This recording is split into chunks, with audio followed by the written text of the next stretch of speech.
Hello guys, कैसे हैं आप सब। मैं सीए रोहित सेठी आज के इस वीडियो में आपको रिवाइज करवाने वाला हूं accounting standard 23, that is accounting for investments in associate in consolidated financial statement. Simple words में बात करूं तो कंसोलिडेटेड फाइनेंशियल स्टेटमेंट्स बनाते समय आप एसोसिएट्स में करी हुई इन्वेस्टमेंट्स को कैसे प्रेजेंट करेंगे, ये हमने इस अकाउंटिंग स्टैंडर्ड में सीखना है। और उसको प्रेजेंट करने का एक ही मेथड है, दैट इज इक्विटी मेथड। तो चलिए विदाउट वेस्टिंग टाइम शुरुआत करते हैं इस आसान से अकाउंटिंग स्टैंडर्ड का रिवीजन। तो गाइस, सबसे पहले हमें यह समझना है कि एसोसिएट क्या होता है। देखो, सिंपल सी एक बात है, एसोसिएट वो होता है जहां पर हमारे पास इन्वेस्टर के पास, यानी कि एसोसिएट एक ऐसी एंटरप्राइज है जहां पर इन्वेस्टर के पास जो है वो एक सिग्निफिकेंट इंफ्लुएंस होता है इन्वेस्टी की कंपनी में। सिंपल सी बात है, अगर ए लिमिटेड और बी लिमिटेड की बात करी जाए तो ए लिमिटेड के पास सिग्निफिकेंट इंफ्लुएंस होना चाहिए बी लिमिटेड में, उसको हम बोलते हैं एसोसिएट। अब मुद्दा यहां से ये उठकर आता है कि सिग्निफिकेंट इंफ्लुएंस क्या होता है। तो सिग्निफिकेंट इंफ्लुएंस में आपने ये समझना है कि सिग्निफिकेंट इंफ्लुएंस की डेफिनेशन है कि आपके पास पावर टू पार्टिसिपेट होनी चाहिए इन द फाइनेंशियल और operating decision of the investee company, यानी कि आपके पास उसके जो वोटिंग पावर्स हैं, आपके पास वो वोटिंग पावर होनी चाहिए। इन शॉर्ट, आपके पास फाइनेंशियल डिसीजंस में, ऑपरेटिंग डिसीजंस में पार्टिसिपेट करने की पावर होनी चाहिए। अगर आपके पास वो पावर है, याद रहे control is not the power. यहां पर अगर आपके पास कंट्रोल है तो कंट्रोल का मतलब ये होगा आपके पास 50% से ज्यादा शेयर है, और अगर आपके पास 50% से ज्यादा शेयर है तो आप AS 21 के हिसाब से अकाउंटिंग करेंगे। यहां पर आपको अकाउंटिंग तब करनी है जब आपके पास कंट्रोल नहीं है लेकिन आपके पास पावर है, उसके पास पार्टिसिपेट करने की उसके ऑपरेटिंग और फाइनेंशियल डिसीजंस में। जनरली ये देखा जाता है कि सिग्निफिकेंट इंफ्लुएंस वो होता है जहां पर आपके पास 20% से ज्यादा शेयर हो। बट बच्चे, ऐसा नहीं है। आपको ध्यान से क्या समझना है, यहाँ पे सिग्निफिकेंट इंफ्लुएंस के केस में हमें यह समझना है कि अगर आपके पास 20% से कम शेयर है लेकिन आपके पास पावर टू पार्टिसिपेट है तो भी सिग्निफिकेंट इंफ्लुएंस माना जाएगा। पर अगर आपके पास 20% से कम शेयर है और आपके पास पावर टू पार्टिसिपेट भी नहीं है तो ये सिग्निफिकेंट इंफ्लुएंस नहीं माना जाएगा। अगर आपके पास 20% से ज्यादा शेयर है और आपके पास पावर टू पार्टिसिपेट है तो इस केस में यह भी सिग्निफिकेंट इंफ्लुएंस माना जाएगा। और अगर आपके पास 20% से ज्यादा शेयर है पर आपके पास पावर टू पार्टिसिपेट नहीं है तो वो सिग्निफिकेंट इंफ्लुएंस नहीं माना जाएगा। इन शॉर्ट, सीधी सीधी बात बोली जाए तो मेजर जो होना चाहिए वो होना चाहिए पावर टू पार्टिसिपेट। और अगर आपके पास सब कुछ दे रखा है, 20% से ज्यादा शेयर है पर ये नहीं बताया हुआ कहीं पे भी कि पावर टू पार्टिसिपेट है या नहीं है, तो हम ये मान के चलते हैं कि 20% से अगर ज्यादा शेयर है तो पावर टू पार्टिसिपेट होगा उसके पास, राइट। लेकिन याद रहे, 20% से ज्यादा जहां जहां पे भी मैं बोल रहा हूं उसका मतलब यह है कि आपके पास 20 से ज्यादा होना चाहिए और 50 से कम होने चाहिए। तो सिग्निफिकेंट इंफ्लुएंस के अंदर आपको यह समझना है कि आपके पास 20% से ज्यादा अगर शेयर है और कुछ भी नहीं दे रखा, चाहे डायरेक्टली और इनडायरेक्टली, तो यह मान लिया जाएगा कि आपके पास पावर टू पार्टिसिपेट है। तो 0 से 20% आप पैसिव इन्वेस्टर कहलाएंगे, 20 से 50% आप एसोसिएट कहलाएंगे, और अगर आपके पास 50 से ज्यादा शेयर हो जाते हैं, 50% से ज्यादा शेयर हो जाएंगे तो आप सब्सिडरी कहलाएंगे। इन दैट केस आपको AS 21 के हिसाब से करना पड़ेगा, यानी कि 0 से 20 है तो AS 13, अगर 50 से ज्यादा है तो AS 13 भी लगेगा, AS 21 भी लगेगा। AS 13 कब लगेगा? जब आप स्टैंड अलोन बैलेंस शीट बनाओगे। AS 21 लगेगा जब आप कंसोलिडेटेड बैलेंस शीट बनाएंगे। और ये लगेगा यहां पर AS 13 भी लगेगा और साथ साथ AS 23 भी लगेगा जब आपके पास 20 से ज्यादा और 50 से कम शेयर्स है।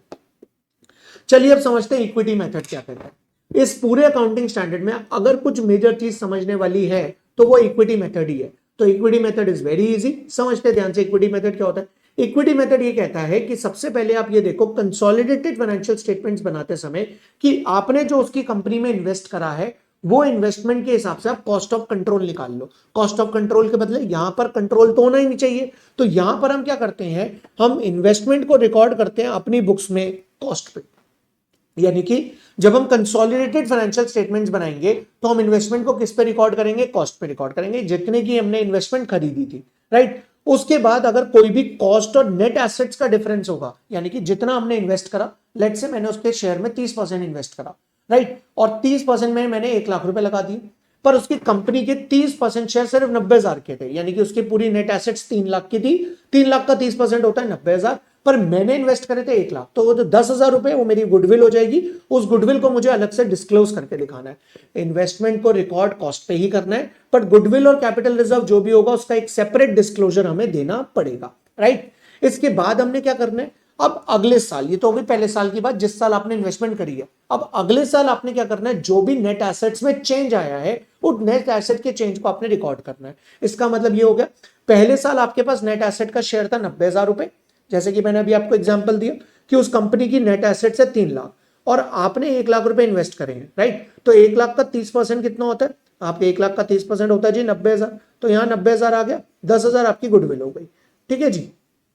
तो इसका फंडा क्या है, आपने इसको कैसे डिस्क्लोज करना है, आपने इसे डिस्क्लोज करना है कि शेयर इन नेट एसेट्स है मेरे पास, शेयर इन नेट एसेट्स है मेरे पास 90,000 रुपए का और गुडविल है मेरे पास 10,000 रुपए की और टोटल बाहर आ जाएगा 1 लाख रुपए से। अब नेक्स्ट ईयर क्या होगा, नेक्स्ट ईयर उसकी इन्वेस्टमेंट जो नेट एसेट्स है लेट से बढ़कर 3 लाख से बढ़कर 5 लाख हो जाती है। तो अगर उसकी इन्वेस्टमेंट 3 से 5 हो गई तो इसका मतलब ये हो गया कि आपका जो शेयर इन नेट एसेट्स है वो 90,000 नहीं रहा, अब आपका शेयर इन नेट एसेट्स जो है वो 1.5 लाख का 30%, यानी कि 1.5 लाख का 30% कितना हो गया हमारा, 1.5 लाख नहीं 5 लाख का, सॉरी 5 लाख का 30% हो जाएगा हमारा 1.5 लाख, तो यहां पर 1.5 लाख आ जाएगा। तो गुडविल अभी भी 10,000 से हम डिस्क्लोज करेंगे लेकिन 1.5 लाख रुपए हमारा शेयर इन नेट एसेट्स आ जाएगा। इसका मतलब जैसे जैसे नेट एसेट्स में चेंज आता रहेगा वैसे वैसे आपको भी नेट एसेट्स में चेंज करके दिखाना है under equity method. I hope this is clear. अब इसके बाद आपको एक चीज का खास ख्याल रखना है, और वो खास ख्याल किस चीज का रखना है, आपने ये देखना है कि जो इन्वेस्टर है जिसने इन्वेस्टमेंट करी है यानी कि जिसकी एसोसिएट है, अगर एसोसिएट कंपनी के अंदर लॉसेस होने लग गए हैं और वो लॉसेस का शेयर जो है वो मुझे रिकॉर्ड करना पड़ेगा। अब लॉसेस का शेयर मैं सिर्फ उतना रिकॉर्ड करूंगा जितनी मेरी कैरिंग अमाउंट है। अगर लेट्स से कि मेरा कैरिंग अमाउंट जो है, जैसे इस एग्जांपल में बात करूं तो मेरा कैरिंग अमाउंट आ रहा है 1,60,000 रुपए का, राइट। अब अगर उसके पास लॉस जो है वो लेट्स से अगले साल लॉस हो गए 10 लाख रुपए के, अब 10 लाख रुपए में से भाई मेरा शेयर कितना है 30% का, तो 10 लाख का 30% यानी कि 3 लाख रुपए का लॉस मुझे बियर करना पड़ेगा।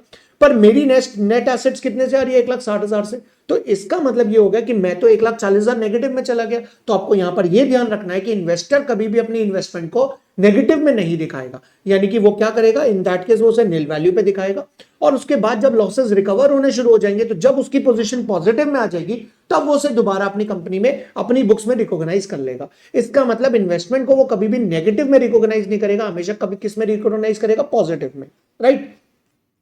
इसके बाद आपको ये देखना है कि इक्विटी मेथड को आप एक्सेप्शन है, और वो इक्विटी मेथड का एक्सेप्शन ये है कि अगर आपकी इन्वेस्टमेंट टेम्परेरी बेसिस पे आपने करी है, लेट से आपने टेम्परेरी बेसिस पे किसी कंपनी में इन्वेस्ट किया 20 से ज्यादा % शेयर, तो पावर टू पार्टिसिपेट हो या ना हो आप पार्टिसिपेट करना ही नहीं चाहते क्योंकि आपने टेम्परेरी बेसिस पे इन्वेस्टमेंट करा है, तो आपको फिर AS 13 फॉलो करना है। और अगर आपके पास लॉन्ग टर्म रिस्ट्रिक्शंस है, लॉन्ग टर्म रिस्ट्रिक्शन यानी कि आप अपने शेयर बेच ही नहीं सकते हो, चाहे नेट एसेट्स बढ़े चाहे नेट एसेट्स कम हो, तो इन दैट केस आपको यहाँ पे इक्विटी मेथड से एक्सेप्शन मिल जाती है, आपको इक्विटी मेथड लगाने की जरूरत नहीं है। इसके बाद बारी आती है इक्विटी मेथड अडॉप्ट कर लिया तो करना कब है, मतलब क्यों अडॉप्ट करना है। बेसिकली इक्विटी मेथड इसलिए अडॉप्ट करना होता है हमें क्योंकि अगर हमने किसी कंपनी में 20% से ज्यादा और 50% से कम शेयर करे और हम उस कंपनी के जो ऑपरेटिंग और फाइनेंशियल डिसीजन है उस पर पार्टिसिपेट कर रहे हैं, तो जो भी वो कंपनी प्रॉफिट और लॉस कमा रही है, जो भी इस कंपनी के नेट एसेट्स में चेंज आ रहा है, वो अल्टीमेटली एक ना एक दिन हमें बियर करना ही पड़ेगा। तो इससे बेटर हम उसे कल रिकॉर्ड करें, हम उसे आज ही रिकॉर्ड कर लेते हैं, इसी वजह से हम इक्विटी मेथड को फॉलो करते हैं, राइट। इसके बाद बारी आती है प्रपोज डिविडेंड। तो प्रपोज डिविडेंड को आपने इग्नोर करना है, यानी कि अगर एसोसिएट ने कोई डिविडेंड प्रपोज किया भी है तो आपको उसकी रिकॉर्डिंग नहीं करनी, क्योंकि अकाउंटिंग स्टैंडर्ड 4 ये कहता है कि प्रपोज डिविडेंड बुक्स में रिकॉर्ड नहीं होगा। इसके बाद बेटा अकाउंटिंग पॉलिसीज का और ये जो आपके डिफरेंट रिपोर्टिंग पीरियड्स हैं, ये दोनों का कॉन्सेप्ट बिल्कुल सेम है जो हमने AS 21 में रिवाइज किया था, यानी कि एसोसिएट वही पॉलिसीज लगाएगा जो उसका जो इन्वेस्टर है वो पॉलिसी लगा रहा है, और एसोसिएट और उसकी जो रिपोर्टिंग पीरियड्स है वो क्या होने चाहिए, सेम होने चाहिए, तभी कंसोलिडेट हो पाएगा, अदरवाइज कंसोलिडेशन होना पॉसिबल नहीं है। एंड देन इसके बाद डिस्क्लोजर जो देना पड़ेगा, वो डिस्क्लोजर किस किस का देना आपको, एक तो आपको एक लिस्ट और डिस्क्रिप्शन बतानी है कि आपके पास कितनी एसोसिएट है और आपके पास प्रोपोर्शन ऑफ ओनरशिप यानी कि कितने % शेयर है आपके पास। इसके बाद एक्स्ट्रा ऑर्डिनरी और प्रायर पीरियड आइटम्स में जो भी आपका शेयर आपको वो बताना पड़ेगा, क्योंकि ऑर्डिनरी एक्टिविटी तो आपको इक्विटी मेथड में एडजस्ट हो जाएगा, अगर एक्स्ट्रा ऑर्डिनरी एक्टिविटी या प्रायर पीरियड आइटम है तो उसका एक सेपरेट डिस्क्लोजर आपको देना पड़ेगा। इसके बाद अगर आप इक्विटी मेथड अडॉप्ट नहीं कर रहे, यानी कि ये जो 2 एक्सेप्शन थी, अगर आप इन दोनों एक्सेप्शन की वजह से इक्विटी मेथड अडॉप्ट नहीं कर रहे हो तो आपको बताना पड़ेगा इन दोनों में से कौन सा रीजन है जिस वजह से आपने इक्विटी मेथड को अडॉप्ट नहीं किया। एंड लास्ट, गुडविल और कैपिटल रिजर्व का डिस्क्लोजर आपको सेपरेट देना है, इसका आपको कोई भी रिलैक्सेशन नहीं मिलेगी। अगर आप इक्विटी मेथड लगा रहे हो तो गुडविल और कैपिटल रिजर्व का डिस्क्लोजर आपको हर साल एक अलग तरीके से दिखाना पड़ेगा। और यही अकाउंटिंग स्टैंडर्ड 23 बेटा। I hope accounting standard 23 clear हो गया होगा, और अगर आपके कोई भी डाउट है तो आप कमेंट सेक्शन में कमेंट करके पूछ सकते हैं। मिलते हैं नेक्स्ट वीडियो में, और हाँ, इस चैनल को सब्सक्राइब करें, वीडियो को लाइक करें और अपने सभी फ्रेंड्स से शेयर करें। Bye bye, take care.